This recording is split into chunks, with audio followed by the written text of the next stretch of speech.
ក្រុមហ៊ុន Asia Top Speed Labor Supply បានចាប់ផ្ដើមបើកសម្ពោធជាផ្លូវការហើយបើសិនជាពុកម៉ែបងប្អូនចង់ទៅធ្វើការនៅក្រៅប្រទេសអាចទំនាក់ទំនងមកក្រុមហ៊ុនបានដោយក្រុមហ៊ុនជាក្រុមហ៊ុនស្របច្បាប់មានការទទួលស្គាល់ពីរាជរដ្ឋាភិបាលសូមស្ដាប់ព័ត៌មានលម្អិតជាមួយខ្ញុំបាទដូចតទៅ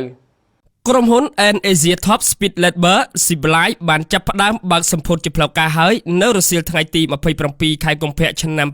2023ស្ថិតនៅក្នុងបរិយាអគិដេខណ្ឌជ្រោយចង្វារាជធានីភ្នំពេញក្រុមហ៊ុន Asia Top Speed Labor Supply គឺជាក្រុមហ៊ុនដែលធ្វើការជ្រើសរើសបណ្ដុះបណ្ដាលនិងបញ្ជូនពលករកម្ពុជាទៅធ្វើការនៅប្រទេសថៃប្រទេសជប៉ុនប្រទេសកូរ៉េប្រទេសម៉ាឡេស៊ីប្រទេសសិង្ហបុរីនិងប្រទេសកូវ៉េតថ្លែងនៅក្នុងពិធីបើកសម្ពោធជាផ្លូវការអគ្គនាយិកាក្រុមហ៊ុន Asia Top Speed Labor Supply លោកស្រីឈូតសាវ៉េតបានបញ្ជាក់ឲ្យដឹងថាលោកស្រីបានប្រឡូកក្នុងវិស័យនេះជាង10ឆ្នាំមកហើយដោយបច្ចុប្បន្នក្រុមហ៊ុន Asia Top Speed Labor Supply ក៏បានបើកនិងកំពុងតែដំណើរការនៅក្នុងទីក្រុងបាងកកប្រទេសថៃខណៈដែលនៅក្នុងប្រទេសកម្ពុជាទើបតែចាប់ផ្ដើមបើកសម្ពោធនៅថ្ងៃម្សិលមិញនេះលោកស្រីឈូតសាវ៉េតក៏បានបញ្ជាក់បន្ថែមថាក្រុមហ៊ុន Asia Top Speed Labor Supply បានចូលរួមចំណែកយ៉ាងសំខាន់ជាមួយនឹងរាជរដ្ឋាភិបាលកម្ពុជាក្នុងការកាត់បន្ថយការចំណាកស្រុកដោយខុសច្បាប់នៃពលរដ្ឋកម្ពុជាកាត់បន្ថយភាពក្រីក្រនិងកាត់បន្ថយភាពគ្មានការងារធ្វើរបស់ប្រជាជនកម្ពុជា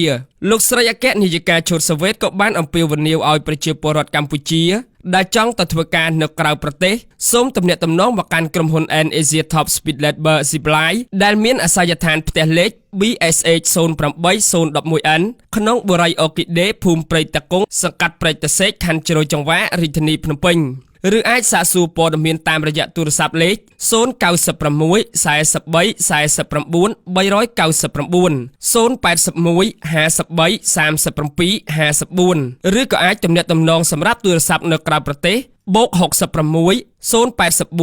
22 89 978ក្នុងពិធីបើកសម្ពោធជាផ្លូវការនេះក៏មានការអញ្ជើញចូលរួមពីភ្ញៀវកិត្តិយសជាច្រើនអ្នកនិងបានថតរូបអនុស្សាវរីយ៍ជាមួយលោកស្រីអគ្គនាយិកាលោកអគ្គនាយកព្រមទាំងបុគ្គលិកនៃក្រុមហ៊ុនទាំងអស់ផងដែរក្នុងឱកាសនៃពិធីបើកសម្ពោធជាផ្លូវការក្រុមហ៊ុន Asia Top Speed Labor Supply លោកស្រីអគ្គនាយិកាឈូតសាវ៉េតក៏បានចែកអំណោយជាអង្ករនិងថវិកាមួយចំនួនជូនដល់ប្រជាពលរដ្ឋជាង50គ្រួសារផងដែរបន្ទាប់មកលោកស្រីអគ្គនាយិកាក៏បានថ្លែងអំណរគុណចំពោះភ្ញៀវកិត្តិយសទាំងអស់ដែលបានចូលរួមពិសាភោជនាហារយ៉ាងសប្បាយរីករាយនៅក្នុងកម្មវិធីបើកសម្ពោធក្រុមហ៊ុនរួមទាំងកម្មវិធីឡើងគេហដ្ឋានថ្មីក្នុងថ្ងៃតែមួយនោះផងដែរ